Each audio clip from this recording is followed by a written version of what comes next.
ಇನ್ನು ಹಾಸನಕ್ಕೆ ಭೇಟಿ ಕೊಟ್ಟಿರತಕ್ಕಂಥ ಮಾಜಿ ಸಚಿವ ರೇವಣ್ಣ ಅವರು ಹೊಳೆನರಸೀಪುರದಲ್ಲಿ ಟೆಂಪಲ್ ರನ್ ಮುಂದುವರೆಸಿದ್ದಾರೆ.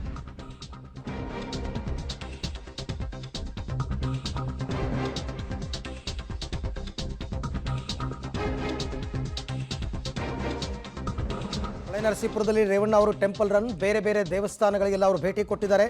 ಈ ಸಂದರ್ಭದಲ್ಲಿ ಪ್ರಜ್ವಲ್ ಪೆನ್ ಡ್ರೈವ್ ಬಗ್ಗೆ ಪ್ರತಿಕ್ರಿಯೆ ಕೊಡೋದಕ್ಕೆ ಒಪ್ಪಿಲ್ಲ. ಅವರು ಕಾರ್ಯಕರ್ತರು ಯಾರೂ ಧೃತಿಗೆಡಬೇಕಾಗಿಲ್ಲ, ನಿಮ್ಮ ಜೊತೆ ನಾನು ಮತ್ತು ದೇವೇಗೌಡರ ಕುಟುಂಬ ಇದೆ, ಜಿಲ್ಲೆಯ ಜನರ ಸಹಕಾರಕ್ಕೆ ಋಣಿಯಾಗಿರುತ್ತವೆ ಅಂತಂದ್ಬಿಟ್ಟು ರೇವಣ್ಣ ಅವರು ಹೇಳಿದ್ದಾರೆ.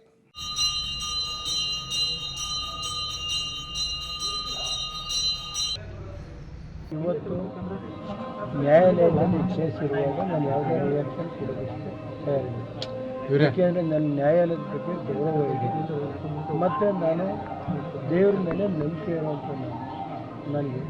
ಆದ್ದರಿಂದ ನಾನು ಇವತ್ತು ಸನ್ನಿವೇಶದಲ್ಲಿ ಈ ಕೇಸ್ಗಳ ಬಗ್ಗೆ ಯಾವುದೋ ನಾನು ರಿಯಾಕ್ಟ್ ಮಾಡಲ್ಲ, ಗೊತ್ತಾಯ್ತಾ. ಮತ್ತು ಜಿಲ್ಲೆ ಜನ ನಮ್ಮನ್ನು ದೇವೇಗೌಡರನ್ನು 60 ವರ್ಷಗಳ ಸತತವಾಗಿ ಈ ಜಿಲ್ಲೆ ಜನ, ಹೊಳೆನರಸೀಪುರ ತಾಲೂಕಿನ ಜನ, ಜಿಲ್ಲೆ ಜನ, ರಾಜ್ಯದ ಜನ ದೇವೇಗೌಡರನ್ನ ಕಳೆದ 60 ವರ್ಷದಿಂದ ರಾಜಕೀಯ ಶಕ್ತಿ ಕೊಟ್ಟಿದೆ.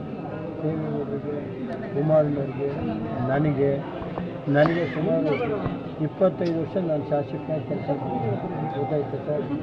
25 ವರ್ಷ ಶಾಸಕನಾಗಿ ಕೆಲಸ ಮಾಡಿದ್ದೀನಿ. ನಾನು ಜಿಲ್ಲೆಯ ಮತ್ತು ಹೊಳೆನರಸೀಪುರ ತಾಲೂಕು ನಾನು ಬದುಕಿರೋವರಿಗೆ ನಮ್ಮ ಜನ ಯಾರು ನಿಮ್ಮ ಜೊತೆ ಇರ್ತೀವಿ. ನಮ್ಮ ಕುಟುಂಬ, ದೇವೇಗೌಡರು, ನಾನು, ಕುಮಾರಣ್ಣ ಎಲ್ಲ ನಿಮ್ಮ ಜೊತೆ ಇರ್ತೀವಿ. ಯಾವುದೇ ಕೃತಿಗೆಡಬೇಕಾದಂಥ ಭ್ರಮೆ ಇಲ್ಲ, ಗೊತ್ತಾಯ್ತಾ.